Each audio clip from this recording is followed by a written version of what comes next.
Hey, hey guys, happy St. Patrick's Day. It's Carmelia here, and I'm here with Coach Neil.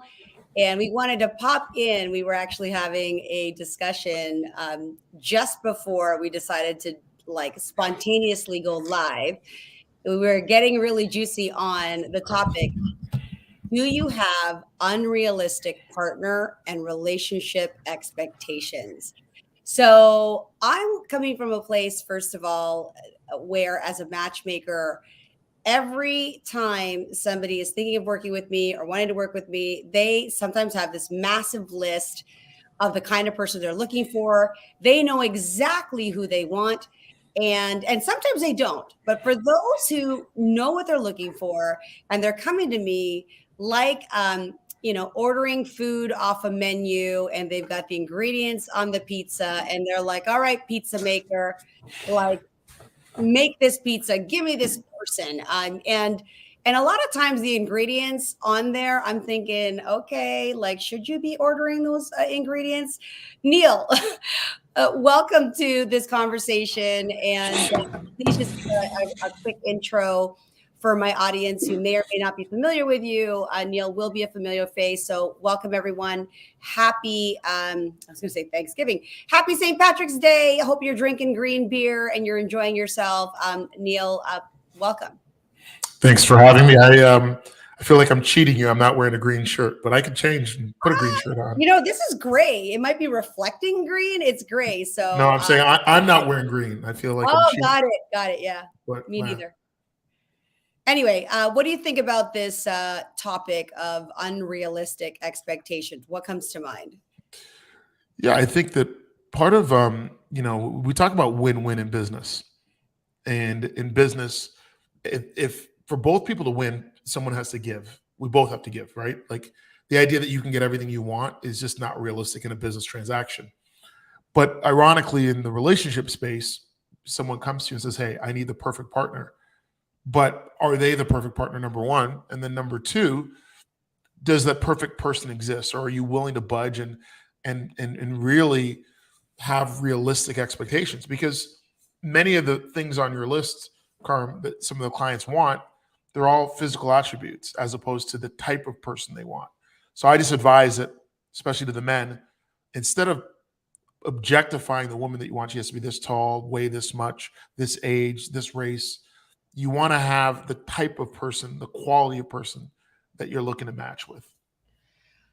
That's a very, very good point, Neil. And one of the struggles with working with a matchmaker, one of the struggles of a matchmaker is that when somebody does have a very specific or particular partner criteria that is physical, number one, last time I checked, I am not a deity or God.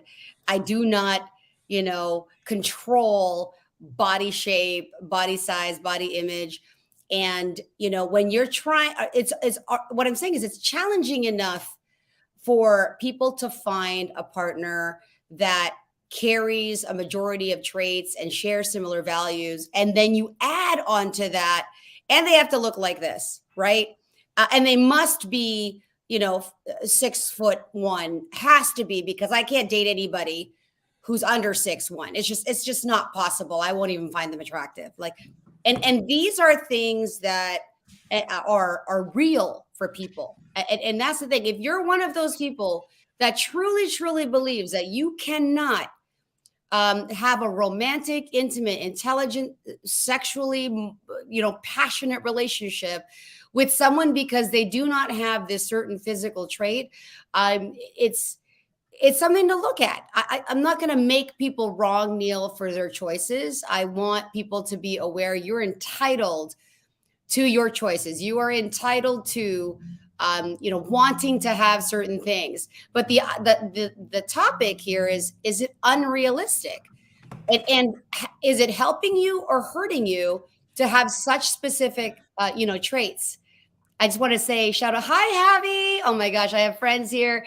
If you are here, happy St. Patrick's Day. Feel free to chime in on the conversation. Feel free to share this, live, and feel free to tag anybody you know that has expectations that you're thinking, all right, they got to listen to this conversation right now. So Neil, let's talk about that. Let's talk about the things that you would consider to be unrealistic. What's one example in which you can share that's an unrealistic expectation?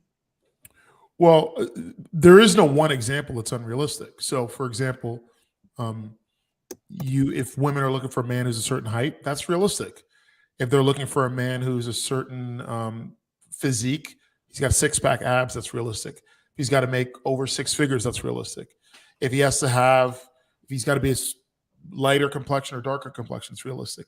If he's got to be kind and gentle, that's realistic. Affection is realistic. All these things individually are realistic. And he has to like you, that's realistic. The question is when you start stacking them together.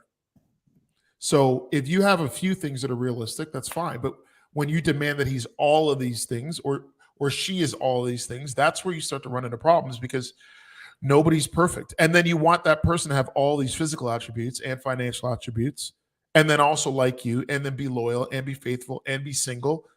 Now we're just putting yourself in a situation where it's going to be very difficult for you to find that person. And he also has to like you back. So Yeah, I and not be married. and be great in bed and like doesn't have the nuances that bother you or whatever. I think one thing about what is unrealistic and what is realistic. Here's one context. As a matchmaker, when people come to me and they're looking for primary example, I could work out more. I have a gym membership, don't really, and this is not me, just example A. I could work out more. I don't work out that much. I have a gym membership, really don't go. But I bet you if I dated somebody who is physically fit and super active, like that's my type. I want somebody who eats clean, motivates me to go to the gym, and that's who I'd like to meet. So definitely someone who's fit and leads a healthy lifestyle, right?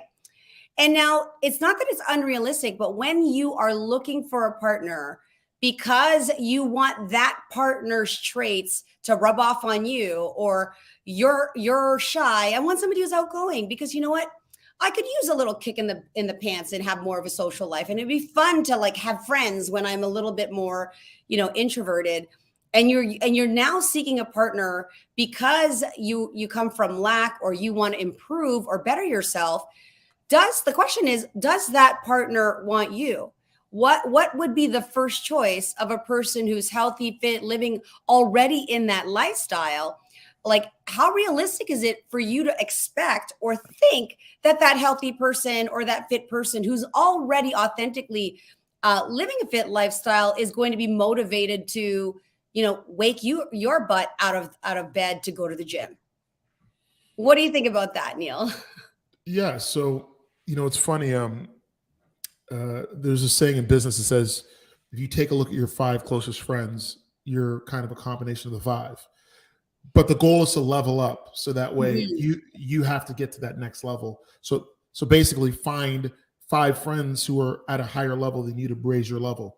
But the question is, why would those five friends want you in their circle, right? Yeah. So it's the same thing with dating, right? Like you want to meet that woman who can help you raise your game, who is a good reflection of herself and you. But then is that woman looking at you and thinking he's going to raise my level? He's going to bring me to that next phase in life. So it's this combination of idealism and dreams and goals and what you want and mirror that with a combination of humble reality and self-awareness to see where you're at that moment. And then a combination of, do I really want that person? We all think we want the Victoria's Secret model until we have her, but then we're jealous that every other day there's 600 guys on Instagram commenting on her photos. So Yes. sometimes we just got to be careful what we wish for because, I tell some of my clients, can you really make that Bentley payment? You want the Bentley, but do you want that car payment? Well, you want this girl who's young and beautiful and looks a certain way, or you want a guy who's tall and good looking and six pack abs and six figure, but then you wonder why he doesn't commit to you because he has options. So be careful what you wish for. Yeah, very good point. There are a lot of times when you have a crush on somebody, or people don't like change, but they do. They and I find in dating, the rule opposites attract. Yes, there's something exciting, there's something mysterious, there's something even naughty sometimes about being with somebody who's just so different from you. And in reality, uh, is that how does that difference play out on important matters? Like, how do you feel on a day-to-day basis when you are like at two different ends of the spectrum, right? It can seem fun and great and passionate because it's different. At the end of the day, though, it's really compatibility on all of your important issues, and compatibility on the day-to-day little things that make things run smoothly versus constantly sort of being in that conflict. You and I, Neil, talk a lot about chemistry, right? And oftentimes the idea of chemistry, chemistry almost is a bit of a, I'll call it a pink flag. It's not always a red flag. So I don't want to advise people, oh my God, just because it's hot and passionate, like be careful.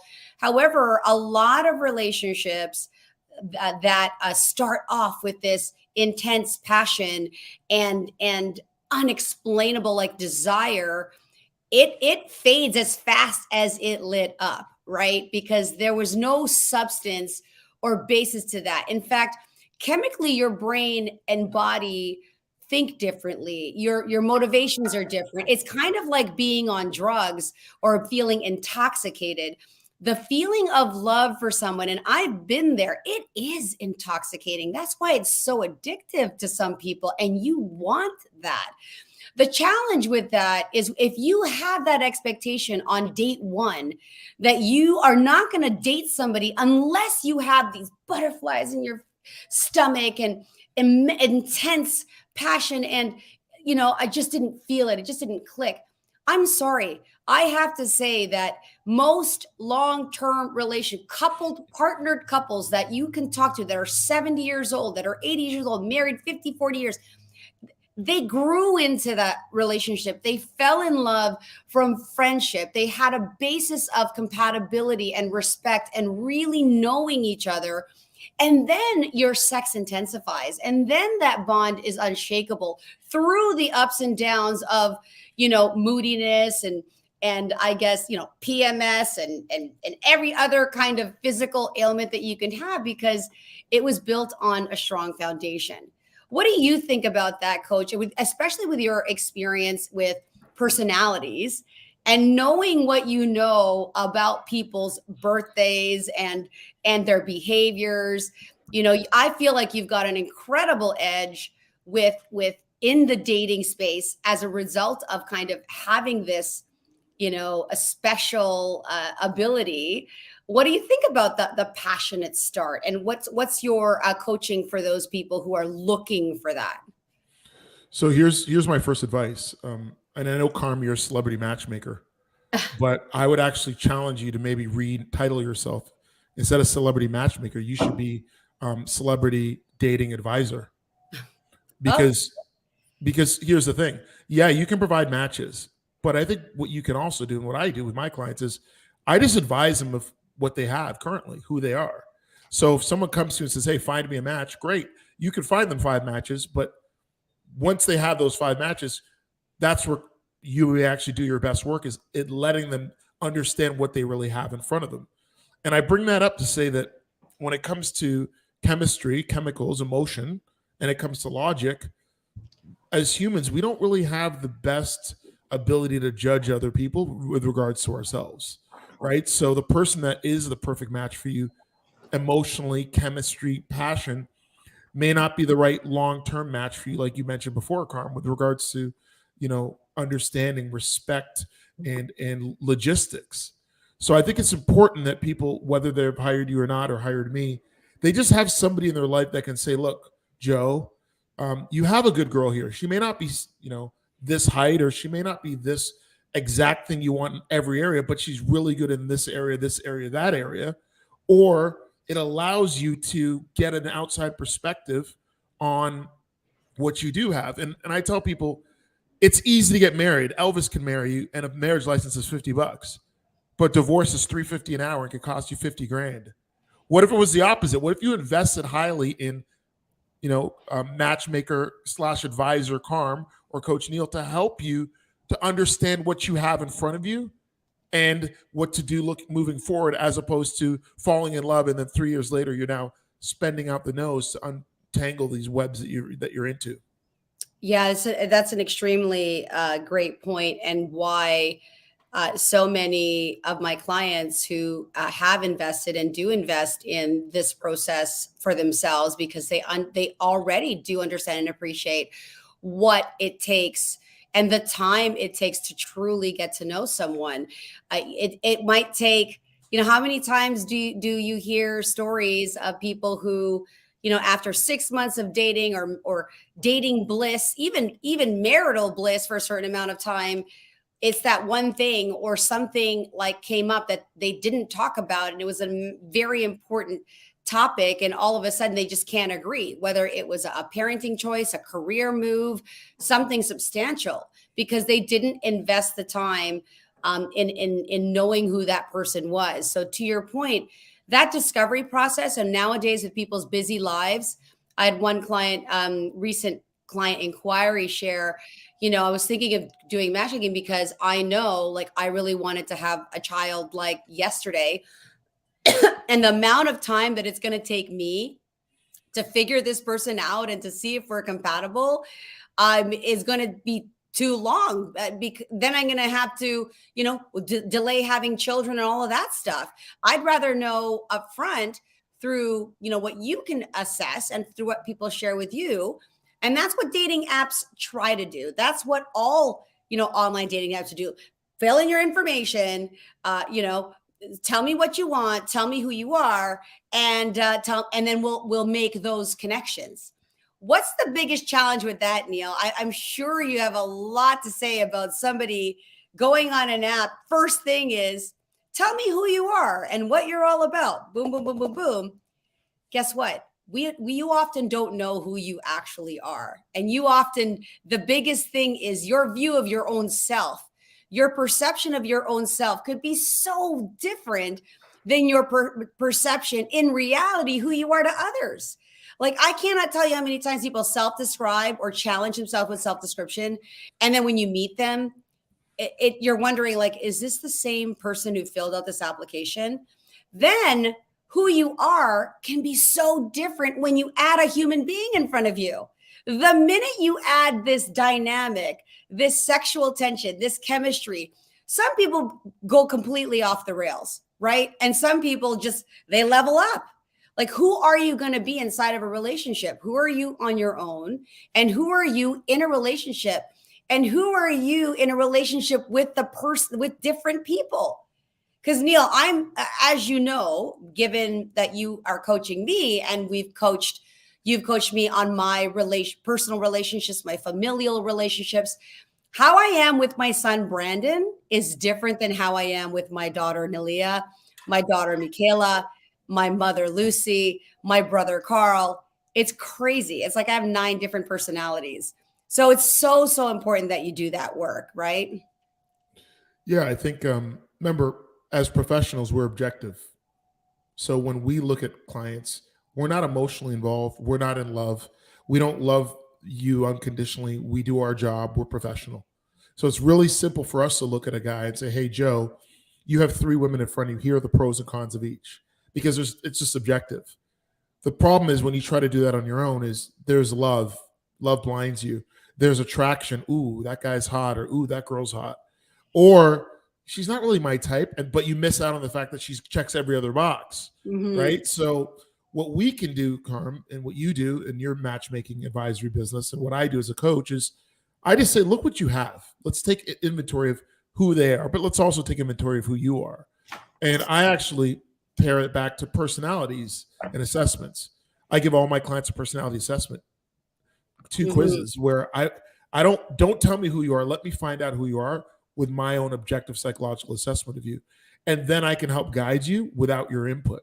Meaning, because a lot of the times, and there's a saying, right? If you walk into a room and you haven't brushed your nose, or you haven't brushed your teeth, in a week or a month, even though your nose and your mouth are this close together, you can't smell yourself. Uh, But everybody else in the room's like, they smell, but you can't smell yourself. But the irony is, if someone else did put deodorant on this morning, you could smell them. So it's mhm. really easy for us to evaluate other people, but we can't evaluate ourselves. Easy to point the finger, but not the thumb. And what Yeah, you and I do is we get to look at people and say, okay, this is who you really are. This is who we think you really should be with.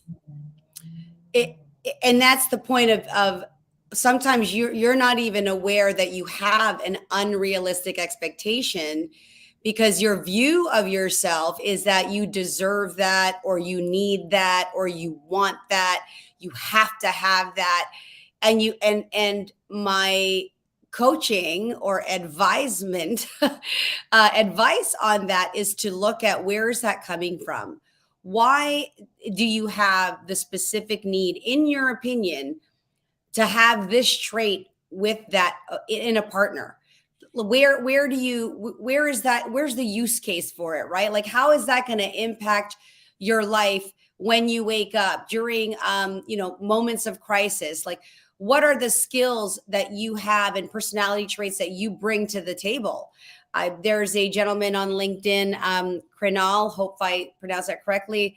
It's about what each brings to the table, not what one person brings to the table. That way it's more balanced versus skewing in one direction. Yeah, I agree with that. I certainly agree with that viewpoint. Appreciate your commentary.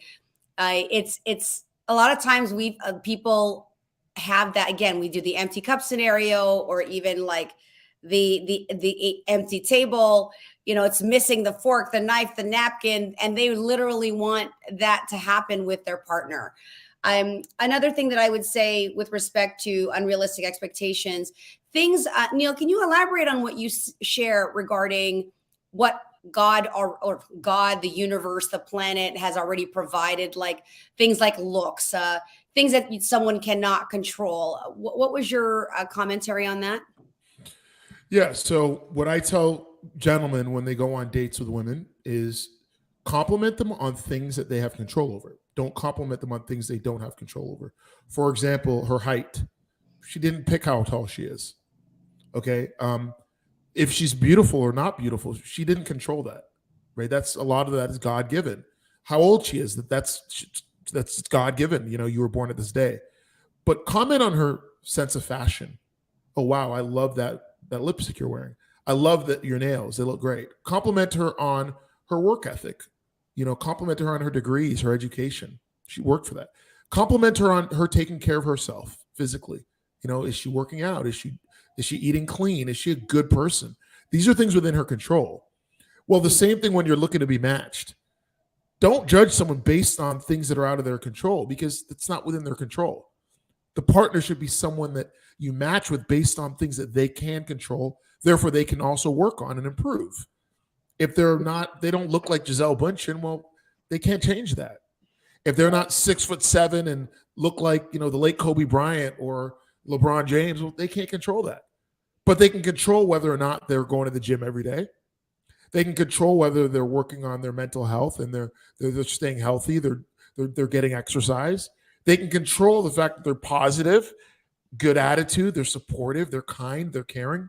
That's where you want to judge your partner, not on the things that, well, he has to be between the age of 42 and 47.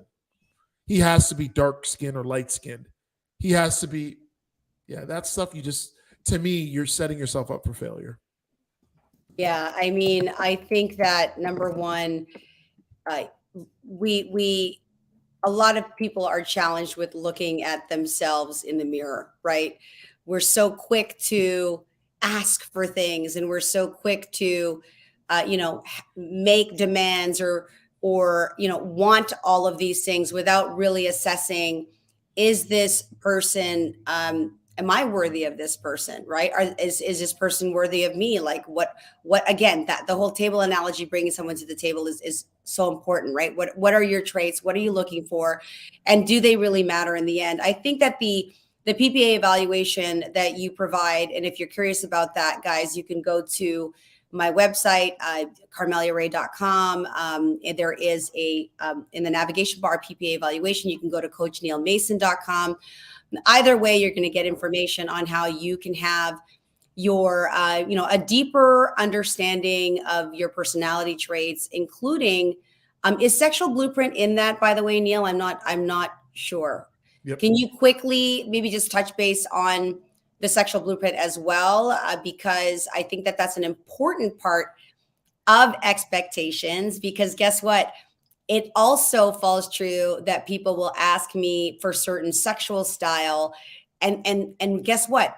I just learned my sexual style, and I didn't even, I'm learning all the time. Neil introduced me to the sexual blueprint and what mine was, and it was really enlightening for me. And if I were any of the styles, given that the more educated I am about myself, the more in control and confident I can feel to really find a partner that complements me. And now I can share, what I like or don't like. And it's not going to change. Like, I don't think it's going to change that drastically given my age. I might try new things, but fundamentally at the core, I am who I am. And I think it's so important that you understand that. So over to you. Yeah. So your sexual blueprint, there's different ways that people like to have sex. And those different ways are number one, they're sexual. They like to just have sex and oral sex, and it's all visual. The other thing is sensual. It's touch, it's massage, it's that physical connection, it's holding hands. There's energy where, it's interesting with energy is you look at like raves and stuff. There's people who get lost in the energy of the music. Energy is really, really, really charismatic. And then there's also you're looking at things like a kink, twosomes, threesomes, foursomes, moresomes, and so forth. So all those different things, again, the way that people have sex with each other, it's important that we understand that as well. Yeah, I think that's great. We have a comment from Thomas. Said, look Yeah, at your, I know yeah. Tom. What's up, Oh, do Tom? you? Yeah. Cool. Awesome. Thanks, friends, for joining us. This was a very impromptu conversation, and I figured, when Neil and I are behind the scenes and we're, doing our work together, I'm like, oh my God, we need to talk about this, and we need to talk about this in person. So thanks to everybody who watched. If you enjoyed this conversation and feel like there are people in your lives or single people that could benefit from having this information that we just shared, please let them know. You can follow me at carmeliaray.com, and all of my social media handles are at Carmelia Ray. So very, very easy to follow. Neil, where can our friends find you if they're looking to work with you or get just more information on themselves? Yeah, they can go to coachneilmason.com, or they can go to your website, and then they'll see what we're doing. Awesome. Well, listen, I hope you guys enjoy a green beer. For me, for all of you, happy St. Patty's Day. And we will be back on another topic, I'm sure, very soon. So thanks, guys. Perfect. Bye.